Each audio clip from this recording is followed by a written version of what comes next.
y me dijeron, aquí no funciona eso.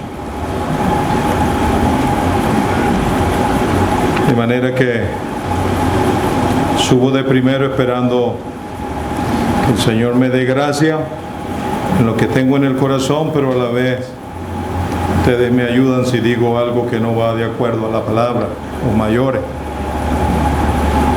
Don Noel, estábamos en Puerto La Cruz en un ministerio y entonces desde la tribuna dijo, el hermano Jorge dice que es nuevo, pero tiene 4 nietos y medio porque está la yerna embarazada, y él dice, entonces no es tan muchacho que digamos.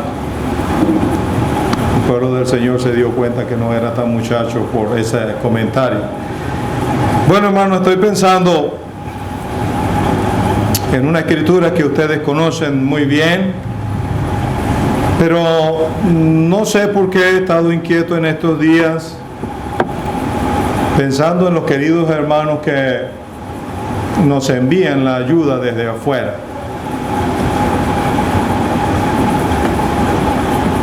No sé, a lo mejor es cosa mía, pero hemos sentido un vivo deseo de tener como una oración especial por estos hermanos.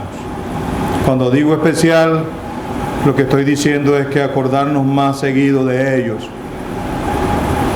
porque nosotros no tenemos idea de todo lo que sucede para que eso llegue a nuestras manos, ¿verdad? Yo tampoco sé, no voy a explicar hoy cómo es que llega, pero estaba pensando de la gracia y la providencia de Dios, de lo que es capaz nuestro Dios.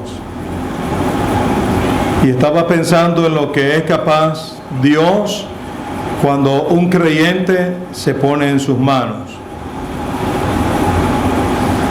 ¿Qué hace Dios con ese creyente? Aunque tenga mucha o tenga poca capacidad, Dios en su gracia está dispuesto a sostenerlo. Primero Reyes capítulo 17, por favor. Voy a leer bastante, solamente tengo 20 minutos, así que la escritura se encargará de enseñarnos esta tarde. Primero Reyes capítulo 17, versículo 1. Entonces Elías Tisbita, que era de los moradores de Galaad, dijo a Acab, vive Jehová, Dios de Israel, en cuya presencia estoy, que no habrá lluvia ni rocío en estos años, sino por mi palabra. Y vino a él palabra de Jehová diciendo, apártate de aquí y vuélvete al oriente y escóndete en el arroyo de Querib, que está frente al Jordán. Beberás del arroyo, y yo he mandado a los cuervos que te den allí de comer.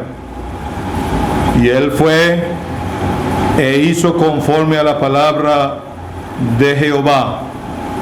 Creo que ese es el versículo más importante aquí, resaltante más bien. Pues se fue y vivió junto al arroyo de Querib, que está frente al Jordán. Y los cuervos le traían pan y carne por la mañana y pan y carne por la tarde, y bebía del arroyo. Pasados algunos días se secó el arroyo, porque no había llovido sobre la tierra. Vino luego a él palabra de Jehová diciendo, levántate y vete a Sarepta de Sidón y mora allí. He aquí yo he dado orden allí a una mujer viuda que te sustente. Entonces él se levantó y se fue a Sarepta, y cuando llegó a la puerta de la ciudad, he aquí una mujer viuda que estaba allí recogiendo leña. Y él la llamó y le dijo, te ruego que me traigas un poco de agua en un vaso para que beba.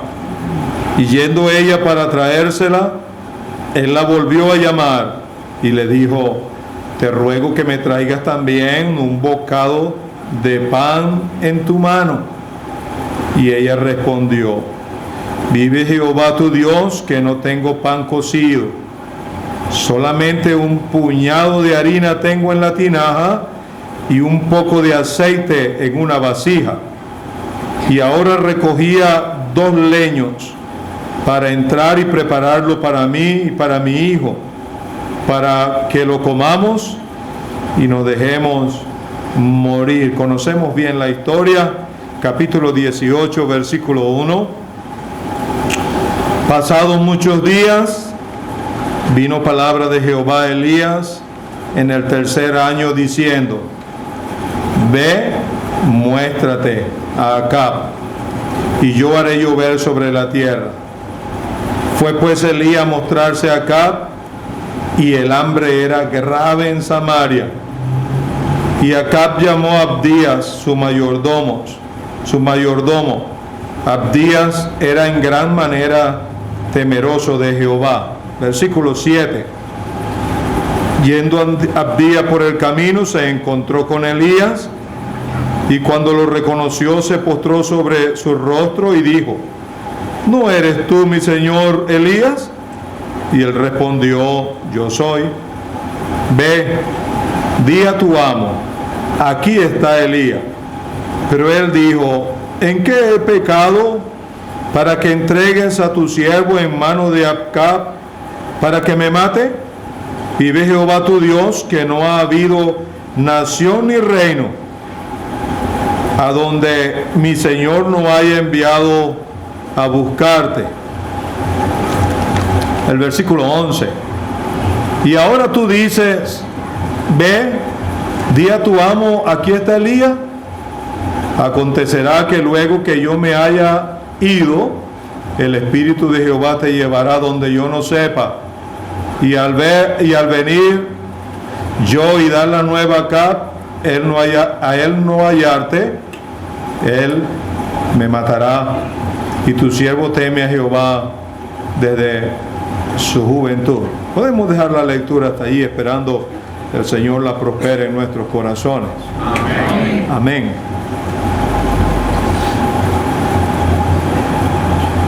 Me ha costado un poquito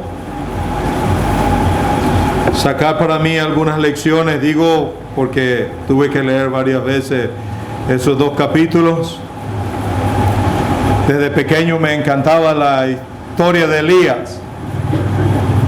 Siempre me ha gustado cuando el bien se impone sobre el mal. Y uno se alegra cuando uno está leyendo un libro. Yo poco leo, y empieza el mal a prosperar, y uno, hasta que llegue el momento que el bien empieza entonces a hundir el mal, y entonces el bien prospera. Y a mí me agrada cuando leo un libro así, y es por eso que uno ama tanto la Biblia, ¿verdad? La Biblia siempre está por encima del mal, porque es el Espíritu Santo quien la inspiró a aquellos hombres para que la escribieran. Estoy pensando, hermanos, en el ministerio privado de Elías y el ministerio público. Pero quería más pensar en el ministerio privado. El hambre había empezado. La situación no estaba de lo mejor para Elías ni para la nación completa. Había pecado. Dios estaba haciendo juicio. Había un rey que no quería someterse a Dios, no quería obedecer la palabra de Dios. Y eso es lo que sucede cuando desobedecemos la palabra de Dios. Pero Dios no se queda sin testimonio. Hemos aprendido que en el cielo no hay emergencias. Dios tiene el control de todo. Y nada escapa de su vista. Dios tenía que castigar a Israel y tenía que darle una lección a Acab. Y él tenía un hombre llamado Elías. Ya todos conocemos: Jehová es mi Dios. Elías tenía algo que a mí me llama la atención, que yo quisiera tenerlo conmigo también. Elías sabía colocarse en las manos de Dios para ser un instrumento de Dios. Y algo que leemos repetidamente es que él hizo conforme a lo que Dios le había mandado. Hermanos, creemos que ahí está, si ustedes aceptan esa palabra, el secreto del creyente. Colocarse en las manos de Dios, no cuando ya tengamos una cierta edad, sino desde la misma noche o el mismo día que ponemos nuestra confianza en el Señor. En el ministerio privado de Elías, por lo menos 3 pruebas resaltan en su vida, que tal vez a usted y a mí nos hubiese hecho temblar, y tal vez a dudar, y tal vez un poco más allá, a desesperarnos. Pero ¿cómo tomó el asunto Elías? Vino palabra de Jehová a Elías diciendo: apártate de aquí, vuélvete al oriente y escóndete.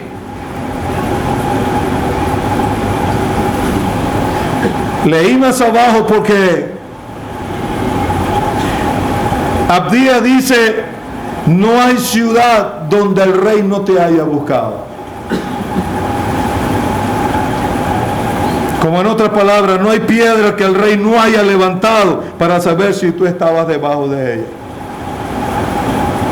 Y me gusta pensar, hermano, que el asunto allí era que Dios era quien había escondido a Elías. Y el único que sabía dónde estaba Elías era Dios. Qué gracia, ¿verdad? Así es nuestro Dios. Así es como Él se manifiesta para con su pueblo, para con el hombre y la mujer que pone su vida en sus manos. Él lo protege. Ni el diablo lo puede tocar. ¿Se acuerda cuando murió Moisés? ¿Quién lo enterró? Dice, Dios lo enterró y nadie supo el lugar donde Él enterró a Moisés. Y Elías se escondió. Yo no sé si acá pasaría varias veces por allí, para allá y para acá con su ejército, pero él no sabía dónde estaba. Dios lo tenía guardado. Le puso un arroyo, y no era como los reyes que escondió a Abdías, ¿verdad? Yo no digo que no era de Dios también, pero aquel los escondió fue a Abdías, y Abdías le daba era pan y agua. Pero a Elías lo escondió Dios y le daba pan y carne. Porque Él es el dueño de las provisiones. Él es el que conoce nuestra vida. Y Él tiene un cuidado especial con cada creyente que le sirve.